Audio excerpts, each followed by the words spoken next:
Thank you for listening today on Revealing Wholeness, sponsored by Infinity Whole Health. Check out our website at infinityWholeHealth.com, where we are revealing the eternal in each individual, the infinite in the individual. The creativity is made manifest. Limitation is let go. Now, here's your host, Dr. Troy Munson. Hello and welcome. I'm Dr. Troy Munson on Revealing Wholeness. Today, I have clients that bring their children in fact, I saw a 3-year-old today that was having issues. Bowels were not doing what they were supposed to be doing, and so we check and figure out what's happening and do appropriate nutrition stuff to try and help, and parents really appreciate that. But one thing that is kind of near and dear to my heart is long ago when I was young, I often wondered why I was laying on the couch in a ball with gut pain when all my friends were out playing. Why did I have ear infection after ear infection after ear infection? All my friends were outside playing. Why did I have to be careful all the time? Why could I not do other things that other kids seem to be able to do?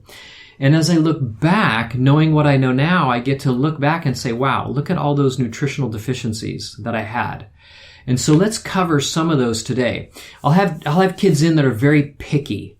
Picky eaters are common nutritional deficiencies. And what we're looking at with somebody who is picky is they're not able to digest their food well, typically. And so as we begin to strengthen digestion, their body begins to say, hey, you know what? I can actually handle some foods here that I couldn't handle before. Another one is growing pains. That's a common nutritional deficiency, likely of calcium. And if we have a calcium deficiency, we likely have a stomach acid problem. And if we have a stomach acid problem and we're not able to absorb calcium well, and we have some growing pains in a child, we likely have some liver issues as well. They're not processing fats very well. They can't absorb the calcium through the gut wall and carry it in the blood via a fat because they can't absorb the fats. Children that routinely have issues with milk and milk products, I will typically see as a liver issue. And so now we've got to start rebooting the liver and trying to help it heal. So we would want to make sure in a situation like that we're removing chemicals out of their diet, out of their immediate areas. What are we using on their body? What's detergents? What's in their room? What paints? What electronics? I mean, there's all kinds of chemicals coming from everywhere. What kind of cleaning products are we using in our home? All those things become a bit more important as we look at somebody who maybe has liver challenges. What else would I see with liver challenges with kids? I would see maybe some anger issues. And what's interesting is the liver houses a lot of our B vitamins, and B vitamins keep our brain actually calm and able to think clearly. Some B vitamin deficiencies are temper tantrums. So when we see a temper tantrum in a child, and even in an adult for that matter, I can remember having some as adults. I mean, we don't like to talk about it, but I've watched anger, rise up in my own mind that seems almost nearly uncontrollable. But that's typically choline. It's a type of B vitamin that our body, if our brain doesn't have it, we don't have this braking mechanism on our thoughts. We can't stop an intense thought. But with children, you give them choline and all of a sudden, hey, no more temper tantrums, or very muted and able to chat with the child, and they come out of it rather well. We could look at calcium deficiencies like children that need braces. Hey, their teeth are a mess. Okay, well, that's a jaw that cannot form wide enough to hold all their teeth, and so now their teeth aren't straight, and now they need braces. And we think, well, I just thought it was everybody gets braces. Well, typically everybody does because everybody's diet is great or not great. Well, not so great. What else would we say? Dental caries. Here we have the teeth that are not strong because partly calcium, but partly because the protein that maybe they're not getting in their diet and they're not able to digest that protein. So now we have some stomach acid weakness. And if I don't have enough protein in my blood, I can't get it into my tissues. I can't balance acidity and alkalinity. And now my mouth becomes too acidic and I'm starting to tear down my teeth which is allowing bacteria to come in and now start forming dental caries or cavities. And so trace minerals also helps balance acidity and alkalinity. A good strong kidney will help balance acidity and alkalinity. And why would kidneys not be doing so well? Well, if a liver cannot perform well in cleaning the blood, the kidneys have to take up the slack. So what happens when the kidneys go down? Now I'm going to look at lung issues. Let's say we have children that are very prone to coughing and pneumonia and lung issues. We would say, okay, they have weak kidneys and they have a weak liver, as well as weak digestion. They cannot detoxify. And so these are some things you're like, oh my gosh, I have a child that has all these things. What do I do? Well, you find somebody like me that can help begin to navigate that, but we start removing things that would be nutrient hogs in their diet so that they can start building up nutrient reserves in their body and they're not being wasted by things that may be empty calories. A lot of us know what those empty calorie foods are. I've talked about them on podcasts in the past. We can say any kind of fast food restaurant is going to deplete you of nutrients. Bread that's devoid of nutrients is going to deplete you again further. Sugar, devoid of nutrients. What does sugar look like in its state, or where do we find it in nature? Well, we could go look at sugarcane. Well, what does sugarcane have in it? It has this wonderful substance called molasses. But we take all that molasses out and now we're left with just the glucose or the dextrose that's so needing of all the B vitamins, the calcium, the magnesium, some proteins in with that molasses that helps our body handle the sugar.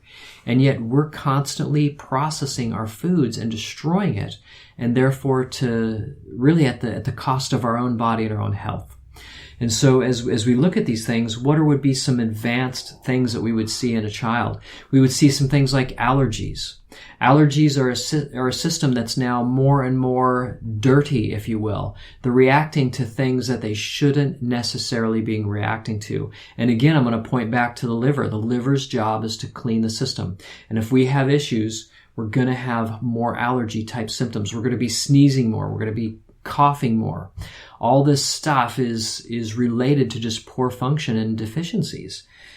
And, we've talked about picky eaters, and I remember being young and craving salsa, spicy foods.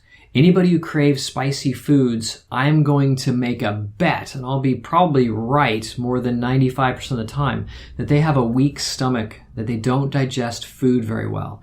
And when I start repairing the stomach, doing things that help the body produce hydrochloric acid, all of a sudden now they realize, hey, I'm not craving those spicy foods like the vinegar that would be in salsa.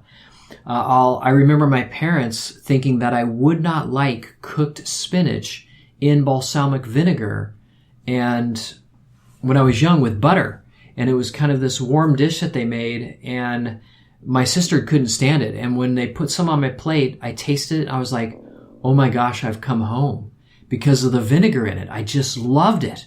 My sister, I can still remember telling all my friends would tell me, goes, you ate spinach and you liked it? I said, I guess I do. But it was the vinegar my body was after, because I could look back. I remember having leg pains as a child. I remember, having most of my teeth removed out of my head to put braces on, where, a person has all their teeth, has 32 teeth. I have 24 and they're still crowded. So still here in my 50s, I can still see calcium deficiencies. And this is commonplace in our society. And so little things like this now are becoming bigger things that we need to really work on in our kids, because as our kids are growing, especially in their prime, from really until they're 15, 16, 17, this is the easiest time to correct some of these things until we get to adult. And now genetic windows have closed to us, and it's much more difficult to get these nutrients into our body and to build up stores. It's not impossible. It's just more difficult. It's easier to grow a healthy child than try to repair damaged adults. But once we're damaged adults, we tend to take now responsibility for our health, and we want to do something, and we realize, gosh, this is kind of an uphill battle. And, I don't like to be the bearer of bad bad tidings, but we got to face facts in that kind of a situation and say, okay, but I'm willing to work for it. And where people look at me and say, wow, your health is really good. I said, you know what? I'm still working on things. Even today, I'm still working on stuff, but I enjoy it. It's who I am. It's what I'm about. Most of my clients want to get to that 80, 85, 90% function. Man, they're really tickled pink about that. Go for it. I love to be above that 95%. That's like one of my goals. So I'll work on things differently than you, but I'll help take you or your kids as far as you wish to go to get that function you're looking for and to do the life and to have the life and to be the life that you want to be in your own life. So I hope that kind of gives you some ideas of things to look at in your own kids about deficiencies, things like that. I just want to mention one more that's near and dear. I see a lot of teenagers with acne. And I've done some podcasts on acne. I would definitely recommend that you go listen to that. And again, we're looking at zinc, we're looking at copper, we're looking at vitamin A deficiencies. And those are things that, man, the more fresh vegetables, the better. But who likes to eat a lot of fresh vegetables? Not kids. I tell my daughter all the time, how many pimples you want? How many vegetables you want to eat? And she'd rather have a pill, but, again, I said, now you're taking pills a couple times a day, which is okay in the beginning, but how long are you going to stick with that? And she knows when she sticks with it that her skin does better. And, it just goes with the territory. It's just what it is. So again, some ideas of deficiencies that you might see in your own children. Watch for those things. And until next time, I'm Dr. Troy Munson on Revealing Wholeness. Thanks for listening. If you have any questions or comments, you can reach Dr. Munson at 360-893-8586 or email him at chiroman@dr.com. That's chiroman@dr.com. Check out our current workshop schedule on Facebook at Infinity Whole Health.